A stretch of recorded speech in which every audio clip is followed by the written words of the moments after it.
I came back from war. And my wife asked, "How are you home already?" I dropped my duffel bag on the porch, confused. "What do you mean? My deployment ended." She stumbled backward and grabbed the doorframe. "Daddy!" My 6-year-old son Tommy came running and wrapped himself around my legs. "You're alive! You're alive! Mommy said you died!" The words hit me like a punch. I looked at Ursula for an explanation, but she just stood there frozen, tears streaming down her face. "I need to sit down." Ursula's face crumpled.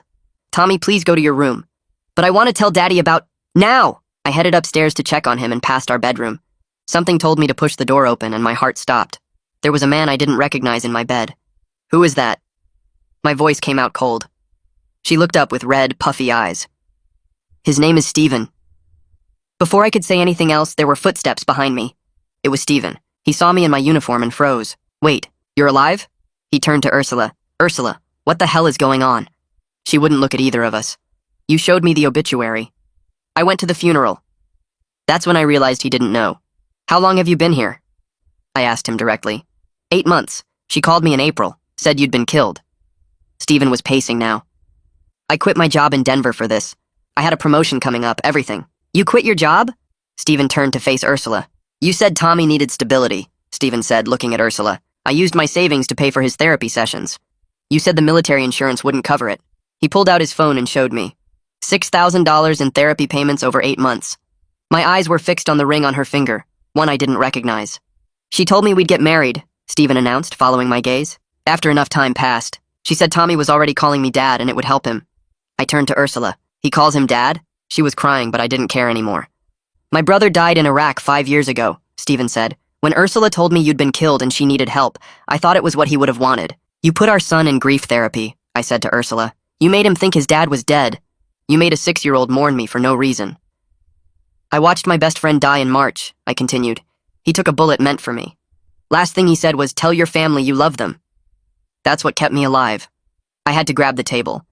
"I sent love letters every week, telling you how much I missed you, telling Tommy about where I was." Stephen's jaw clenched. "You were reading his letters while I was sleeping in his bed?" "Did you close our accounts?" I asked, pulling out my phone. "I tried to buy coffee at the airport and my card declined. I have $3,000 cash and no way to access anything because you declared me dead while I was still overseas." Stephen stood up fast. "Where's the insurance money?" Ursula went very still. "What insurance money?" "The life insurance. $400,000. We filed in May. You said it was going into a trust for Tommy's college." I pulled out my phone and logged into our bank account. There it was, dozens of cash withdrawals following the insurance payout, all from an ATM by the casino downtown. "She has a gambling problem," I said flatly. Ursula was sobbing now. "I was going to pay it back. I was going to—" "I thought I was honoring you," Stephen said to me. "Every time I helped with homework, every parent-teacher conference, I kept thinking, this is what his dad would want." Ursula tried to stand. "I can explain—" "Explain what?" Stephen's voice was sharp. "Get out," I told Ursula. "This is my house, too. You declared me dead. But Stephen's a witness. We both are." Tommy came down the stairs. "Why is everyone yelling?" Ursula moved toward him, but he stepped back. "Why did you say Daddy was dead?" "Baby, I can explain. Was it all a lie?" Tommy looked between us. Stephen knelt down. "Tommy, your dad's been alive the whole time. He never left you." Tommy ran to me and I picked him up. "I thought you were dead. I thought you left me. I never stopped being your daddy." Stephen was still on the phone. "Yes, military life insurance fraud. Service member identity fraud." He looked at me. Ursula grabbed her purse. "Where am I supposed to go?" "Not my problem. You figured it out for 8 months while I was getting shot at." Behind me, Stephen was already on the phone to her father, an ex-veteran. I heard forensic accountant. 8 months, her dad repeated. "And Ursula? You better not be there when I arrive." He hung up the phone, and when I turned to Ursula, she was looking at me with something that said she was willing to do anything but leave peacefully. Her hand moved fast to the kitchen counter and grabbed the big knife we used for cutting meat. Stephen jumped between her and Tommy while I pushed my son behind me. She was backing toward the door, waving the knife back and forth in front of her like she was trying to keep us all away. My hands were shaking as I pulled out my phone and dialed 911. I told the operator my wife had a knife and was threatening us at our address. When Ursula heard me say our street number, she dropped the knife on the floor and ran out the front door. The knife clattered on the tile and Tommy pressed harder against my back. Stephen picked up the knife and put it in the sink while we waited for the police. 2 cop cars pulled up within 5 minutes with their lights flashing. The officers came in and I showed them the knife while Stephen told them what happened. They took our statements one by one and wrote everything down in their notebooks. The female officer told me they were issuing a protective order right away. She said Ursula couldn't come within 500 feet of the house or she'd be arrested. They gave me paperwork to sign and said they'd try to find her. Tommy wouldn't let go of my hand the rest of the day. He kept asking why Mommy had the knife and if she was going to hurt us. I told him Mommy was sick and needed help from doctors to get better. We ate dinner on the couch watching cartoons because Tommy didn't want to sit at the kitchen table. He fell asleep holding onto my arm and I carried him to my bed. Every time I tried to move away, he'd grab me tighter and whimper in his sleep. I stayed awake most of the night watching him breathe and checking the locks on the doors. The next morning I called the bank while Tommy was still sleeping. The woman on the phone said my accounts were frozen because of the death certificate filed with them. She told me I needed official corrections from the state before they could give me access again. The process would take at least 3 weeks, maybe longer with all the paperwork involved. I only had the cash in my wallet to live on until then. Stephen knocked on the door around 10 with coffee in his laptop bag. He said he wanted to help document everything for the police report we'd need to file. We sat at the dining room table going through emails and bank statements from the past 8 months. He showed me receipts for all the therapy sessions he'd paid for Tommy in cash, every week for 8 months, thinking he was helping a kid who'd lost his dad. I called my unit's administrative office and explained the situation to the sergeant who answered. He couldn't believe what he was hearing and had to get his commanding officer on the line. They promised to expedite the paperwork, but warned me the military bureaucracy would still take time. That afternoon, I heard a car pull up and saw Ursula's father getting out with a woman carrying a briefcase. He walked up and hugged me tight, then pulled back and said he was sorry for what his daughter had done. The woman was Marilyn Foster, a forensic accountant he'd hired to go through all the financial records. She spread papers across the dining table and started making notes about every transaction since I'd deployed. Ursula's father kept shaking his head as she pointed out withdrawal after withdrawal from the casino ATM. The school called my cell phone around 2 o'clock that afternoon.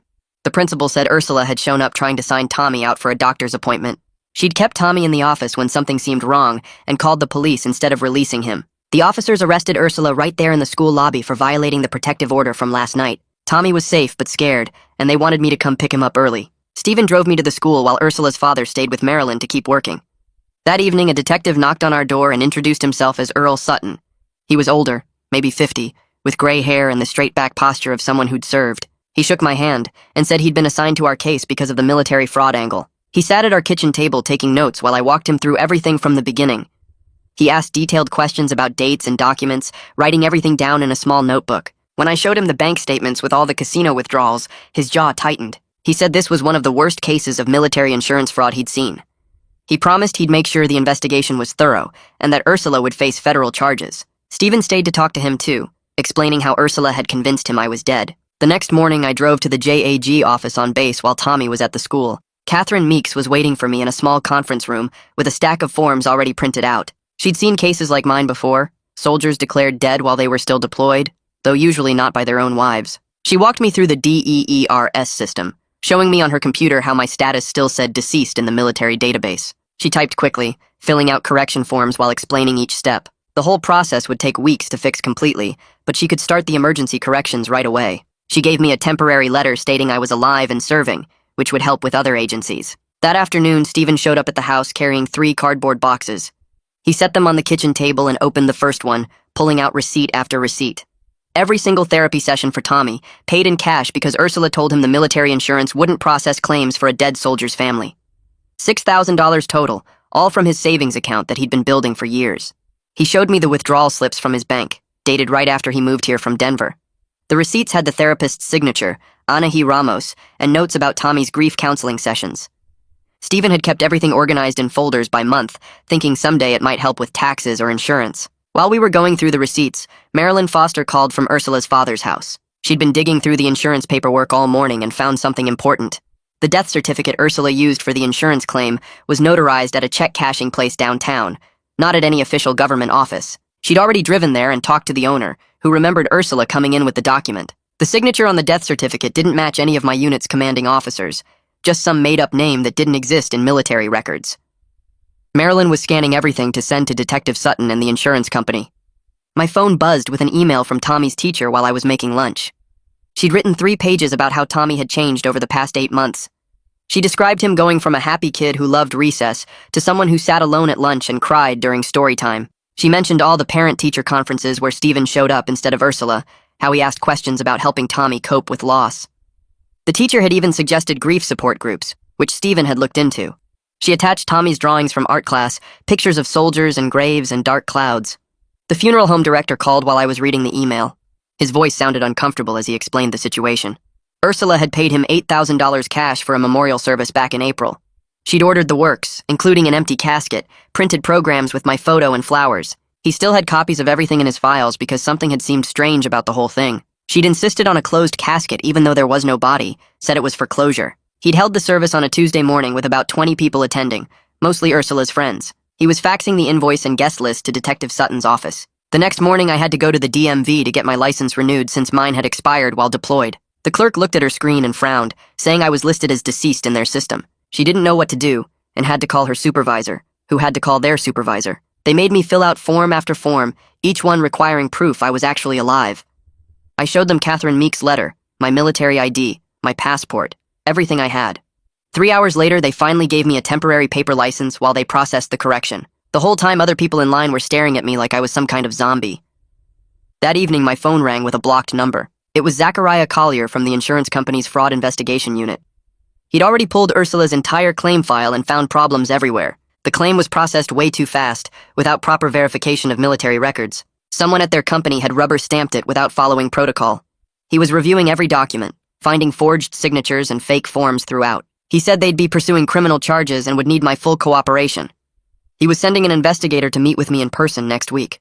Later that night, after Tommy was in bed, Stephen and I sat on the back porch. He started talking about his brother who died in Iraq 5 years ago. His voice got quiet as he explained how Ursula's call had hit him hard, bringing back all those memories. When she said a soldier's widow needed help, he couldn't say no. His brother had left behind a wife and 2 kids, and Stephen had watched them struggle. He thought helping us was what his brother would have wanted. His voice cracked when he admitted he really thought he was doing something good, something honorable. He'd given up everything to be here because he believed in helping a military family. 2 days later, Detective Sutton called saying he'd gotten the casino surveillance footage. He wanted us to come to the station to see it. We sat in a small viewing room while he played clip after clip on his computer. There was Ursula at the ATM, taking out the maximum withdrawal over and over. The timestamps matched perfectly with the insurance payout hitting her account. She'd withdrawn $40,000 in cash in just 3 days, all from that same ATM next to the casino entrance. The footage also showed her going straight from the ATM into the casino each time. Detective Sutton had even gotten footage from inside showing her at the slot machines and poker tables. That night at dinner, Tommy looked at Stephen and asked if he was leaving too. Stephen and I exchanged glances, neither of us sure what to say. Tommy's eyes were wide and scared, and I realized my son had already lost his mom and thought he'd lost me, and now he might lose Stephen too. Stephen put down his fork and looked Tommy straight in the eyes, promising he would stay until everything was sorted out. He said he wasn't going anywhere until Tommy felt safe and things were back to normal. Tommy nodded and went back to eating, but I saw him relax for the first time in days. 3 days later, the bank finally called about my account, and the woman on the phone said they could unfreeze one checking account with just $2,000 in it, but at least I could buy groceries without using my cash stash. I drove straight to the ATM and pulled out $100 just to make sure the card actually worked and felt stupid getting excited about accessing my own money. But after weeks of being financially dead, it felt like a small victory. That afternoon, while Stephen was playing with Tommy in the backyard, my phone rang, and it was Anahi Ramos, who had been Tommy's grief therapist for the past 8 months. She sounded uncomfortable, explaining that she had an ethical problem continuing treatment since the whole basis of therapy was false, and she needed to file reports with the state licensing board about the situation. She gave me the name of a new therapist who specialized in trauma from parental deception and said she'd already sent over Tommy's files with a detailed explanation of what had happened. I thanked her and wrote down the new therapist's number while watching Tommy and Stephen throwing a football outside. The next morning, I got another unexpected call from a woman who said she was Ursula's gambling addiction counselor, and normally she couldn't break confidentiality, but given the criminal case, she felt obligated to tell me something important. She explained that Ursula had been in treatment for compulsive gambling for 3 months before my deployment, but stopped coming to sessions right after the insurance payout hit her account in May. The counselor had records showing Ursula talked about her gambling debts and even mentioned considering faking my death for the insurance money during a session. But the counselor thought it was just desperate talk, not an actual plan. I asked her to send everything to Detective Sutton, and she agreed to cooperate fully with the investigation.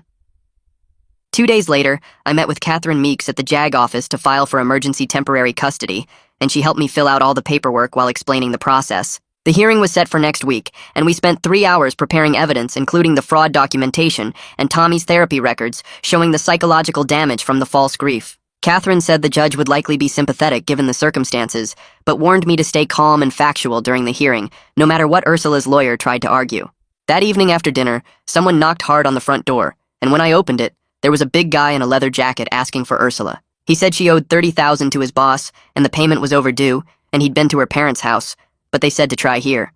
Stephen came up behind me, and we both told the guy Ursula didn't live here anymore, and he needed to leave our property immediately. The guy looked at us and said his boss didn't care about our domestic problems, and someone better pay up soon. Then he walked back to his car and drove off slowly, like he was memorizing the house. I called Detective Sutton right away and told him about the loan shark's collector showing up, and he said this was getting more dangerous than just fraud. He came by the next morning with a security company rep and suggested installing cameras on all corners of the house, plus changing every lock since Ursula still had keys.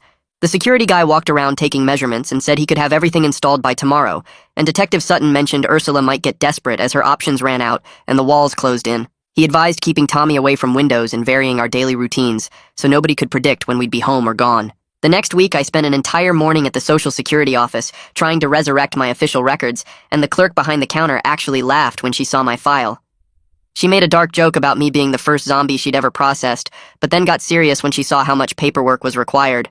Form after form needed to be filled out to officially bring me back from the dead in their system, and each one required multiple proofs of identity and notarized statements.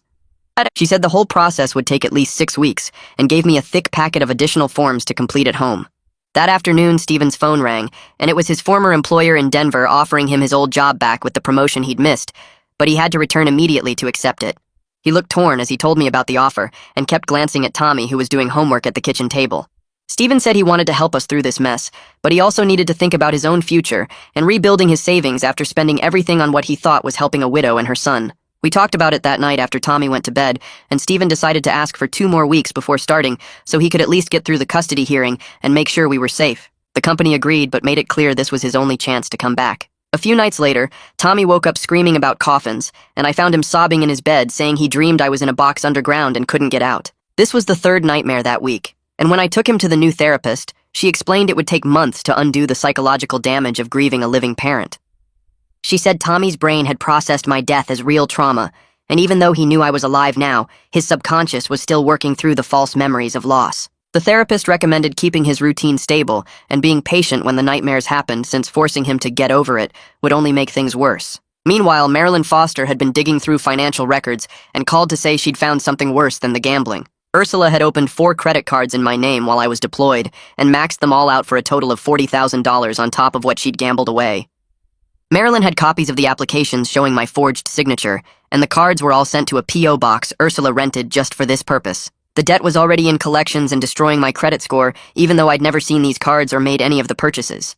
The custody hearing was scheduled for the following Tuesday, and Catherine helped me prepare a thick folder of evidence, including the forged death certificate, bank statements showing the gambling withdrawals, and Stephen's receipts for all the therapy he'd paid for. Walking into that courtroom felt surreal, because just 2 weeks ago, I'd been dodging bullets overseas, and now I was fighting for my son in a different kind of war. The judge was an older woman who'd served in the Navy, and when she saw my uniform, her face got serious real fast.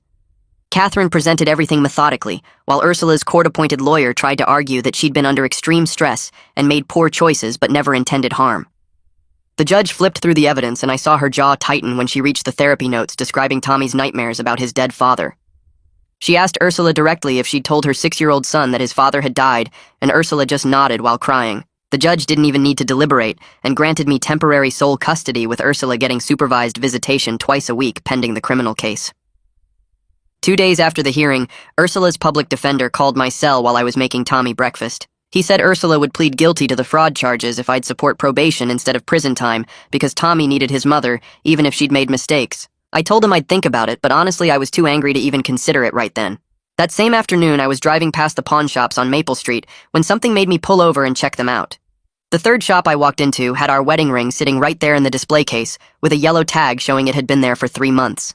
The owner remembered Ursula bringing it in because she'd been crying and desperate for quick cash, and he'd given her $800 for a ring that cost me $4,000. I bought it back for $1,200 and stuck it in my pocket, not really sure what I was going to do with it. Stephen had been staying at the Motel 6 down the road, but he came by every day after work to help with Tommy's homework and all the paperwork that kept piling up. He told me he'd extended his return to Denver by another month so he could testify if the case went to trial, and his old company was holding his job but getting impatient. We developed this weird routine where he'd show up around 5 with takeout, and we'd eat together while Tommy told us about school. Then Stephen would help him with math while I dealt with phone calls and forms. The insurance company sent a formal demand letter requiring full restitution of the $400,000, and Zachariah called to explain they were pursuing criminal charges, regardless of what I wanted, because fraud of this magnitude couldn't be ignored. He said they'd already filed with the federal prosecutor since it involved military benefits, and the FBI might get involved, which made everything feel even more overwhelming. Tommy's teacher called asking for a meeting, and when I went in, she said the school counselor recommended keeping his routine as stable as possible, despite everything happening at home. She offered to give him extra help during lunch, and said she'd noticed him starting to participate more in class activities after weeks of being withdrawn. She had this gentle way of talking about it that made me realize how many people were trying to help us get through this mess. Detective Sutton called saying he needed to interview the notary who'd signed the death certificate and asked if I wanted to be there when he questioned him. We met at the police station where this nervous guy in his 50s admitted Ursula had paid him $500 cash to notarize the document without proper verification from the military. He kept saying he thought it was legitimate because she was crying and had other paperwork, but Detective Sutton just took notes and said falsifying government documents was a felony. My military pay finally got reinstated, but Catherine warned the 3 months of back pay was tied up in processing and could take another month to actually hit my account. She filed expedite requests with 3 different offices, but said the system moved at its own pace regardless of personal emergencies. In the meantime, I was living off the $2,000 from my unfrozen account and the cash I'd brought home, which was running low fast with all the legal fees and daily expenses. Ursula's father asked me to meet him and Marilyn at her office to discuss the financial recovery plan, and when I got there, they had spreadsheets showing every debt and fraudulent charge. Even with full restitution from Ursula, which we'd probably never see, it would take years to restore my credit score and pay off the $40,000 in credit card debt she'd racked up in my name. Marilyn said we could dispute the charges, but it was a long process, and creditors would still come after me in the meantime. That night after Tommy was asleep, Stephen and I were sitting on the porch and things got awkward when he pulled out his phone to show me something.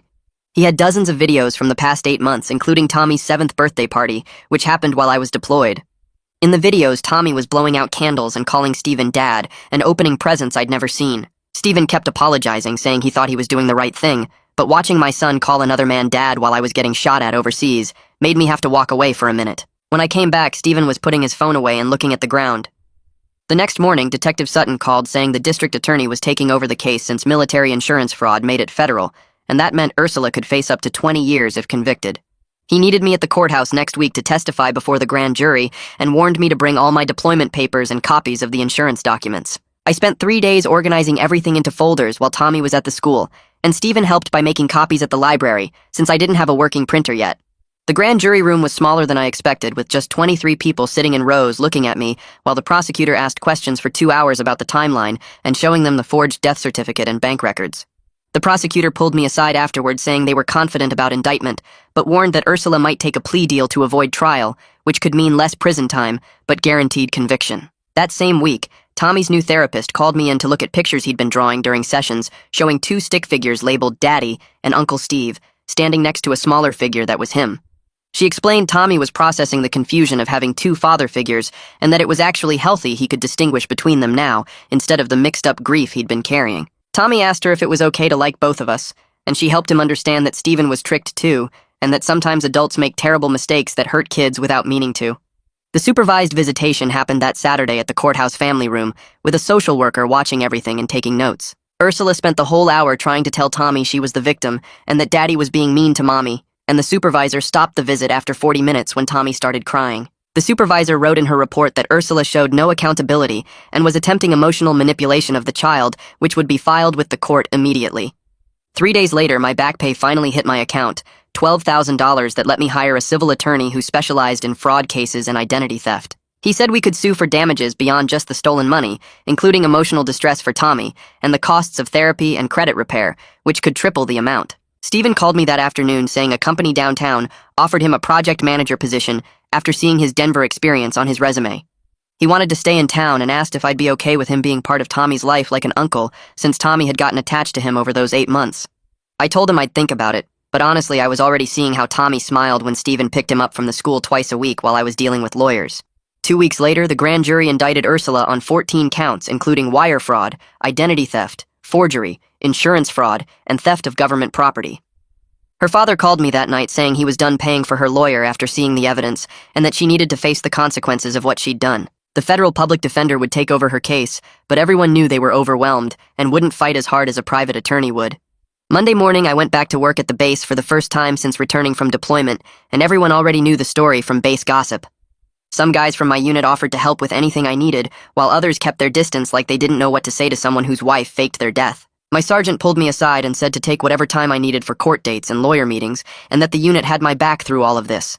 Tommy's teacher sent home a note that Thursday, saying he'd had his first good week without any crying episodes or angry outbursts. She wrote that he actually laughed during recess when playing kickball and was participating in group reading for the first time in months, which felt like actual progress.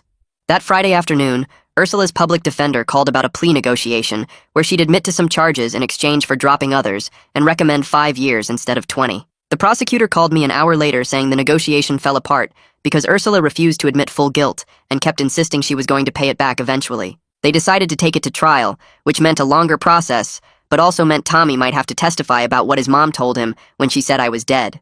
I spent that night on the couch looking at deployment photos on my phone and thinking about how different everything was supposed to be when I came home. The next morning, Catherine Meeks called early and told me to come to the JAG office right away because she'd gotten through to someone at the federal level who could fix my records. I drove there still half asleep and spent 4 hours signing papers while she worked on 3 different computers at once, calling various offices and using military codes I didn't understand. She pulled up screen after screen showing my status changing from deceased back to active duty, each system update taking forever to process, while she explained that credit bureaus would be a whole other battle that could take years. By lunch, she had most of it sorted, but warned me that random systems would still show me as dead for months, which meant I'd have to carry documentation everywhere proving I was alive. 3 days later, Stephen called asking if I'd be okay with him taking Tommy to a baseball game that Saturday, since he'd already bought tickets months ago when they thought I was dead. I met them at the stadium, and Tommy was wearing the jersey Stephen had gotten him, looking confused about whether it was okay to be excited with both of us there. We sat through 9 innings barely talking, except when Tommy asked if we were friends now, and Stephen looked at me before saying we were complicated friends, which actually made me laugh for the first time since getting back. The forensic accountant Marilyn testified in a deposition the next week, laying out spreadsheets showing how Ursula had opened new accounts 2 months before my deployment and started moving money around in patterns that showed clear planning. She pointed to specific dates where Ursula had researched life insurance policies and military death benefits, even bookmarking articles about how to file claims, all time-stamped before I'd even gotten my deployment orders. The prosecutor took notes while Marilyn explained how this destroyed any chance of Ursula claiming desperation or a sudden mistake, since the evidence showed methodical preparation over weeks. That same afternoon, I got a call from a woman saying she was Ursula's mother and that she'd been estranged from her daughter for 6 years, but heard about the case from a cousin. She told me about Ursula's gambling starting in college, the lies about tuition money, the stolen credit cards, and how she'd cut contact after Ursula had forged her signature on a home equity loan. She offered to testify about the pattern of behavior if it would help protect Tommy, saying she'd been waiting for this call for years, knowing her daughter would eventually destroy someone's life. Detective Sutton came by the house 2 days later with boxes of evidence they'd collected, showing me photos of the casino surveillance, the forged documents and witness statements from everyone involved. He said between the insurance fraud, the identity theft, the forgery, and the child abuse charges for traumatizing Tommy, they had enough for 20 years if a jury convicted on everything. He seemed satisfied, but I just felt empty, looking at all that evidence of how thoroughly she'd planned to erase me from existence. My lawyer called that Thursday saying the trial date was set for 6 weeks out and explaining that the prosecutor had decided Tommy wouldn't need to testify since they had so much physical evidence and adult witnesses. He walked me through what to expect, how long it might take, and warned me that Ursula's public defender would probably push for a plea deal once they saw the mountain of evidence against her. The next week, I got invited to a support group meeting on base for military families dealing with fraud and identity theft, which turned out to be more common than I'd thought. 8 other people sat in that conference room sharing stories about spouses who'd emptied accounts, sold houses, or declared them dead while deployed, and we started meeting every Tuesday to share resources and warning signs. One guy had been through something almost identical 3 years earlier and gave me his lawyer's number plus tips on rebuilding credit after identity theft. Stephen signed a lease on an apartment across town and asked if he could establish a regular schedule with Tommy since they'd gotten so attached during those 8 months. We worked out Wednesday dinners and Saturday afternoons, which Tommy seemed happy about even though he still looked confused sometimes about why Stephen wasn't living with us anymore. I watched them leave together that first Wednesday, and Tommy was chattering about school while Stephen listened like he always had, and I realized this weird arrangement might actually work.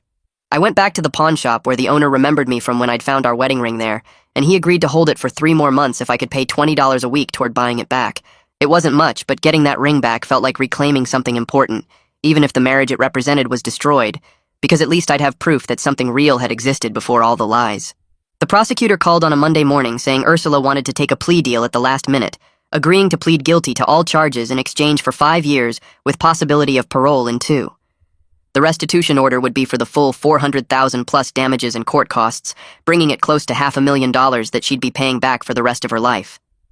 They needed my input, but honestly I just wanted it over so Tommy could start healing without a trial hanging over us, and 5 years seemed like enough time for him to grow up without her influence.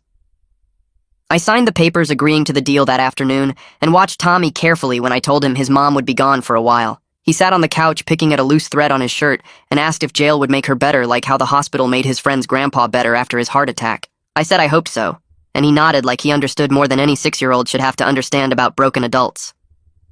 The next few weeks brought endless paperwork as the financial advisor helped me dispute every fraudulent account Ursula had opened in my name. Each credit bureau required different forms and proof that I'd been deployed when the accounts were opened, and the advisor warned me it would take 3 to 5 years before my credit fully recovered. Stephen came by most Wednesdays to pick up Tommy for dinner, and I watched them through the window as Tommy showed him his new baseball cards in the driveway. We weren't friends exactly, but we'd text about Tommy's school stuff, or when he needed his inhaler refilled, and sometimes we'd grab a beer while Tommy played at the park. One Saturday, Tommy slipped and called him Uncle Steve instead of just Stephen, then looked at me worried like he'd done something wrong. Stephen froze too, but I just shrugged and said, Uncle Steve sounded right since that's basically what he'd become anyway. Tommy smiled and went back to building his Lego set, while Stephen and I pretended we weren't both a little emotional about it. By February, 6 months after I'd first walked through that door, we'd found our rhythm with Tommy in therapy twice a week, me working full-time at the base and Stephen taking him to soccer practice on Saturdays. The house felt different without the constant crisis, but Tommy was doing his homework without fights and actually laughing at cartoons again. The insurance company sent letters every month about Ursula's restitution payments, which started at $50 monthly from her prison job. The investigator said they'd garnish her wages forever once she got out, but warned me most victims never see more than 10% of what they're owed. I filed the letters in a folder and tried not to think about the money we'd never get back.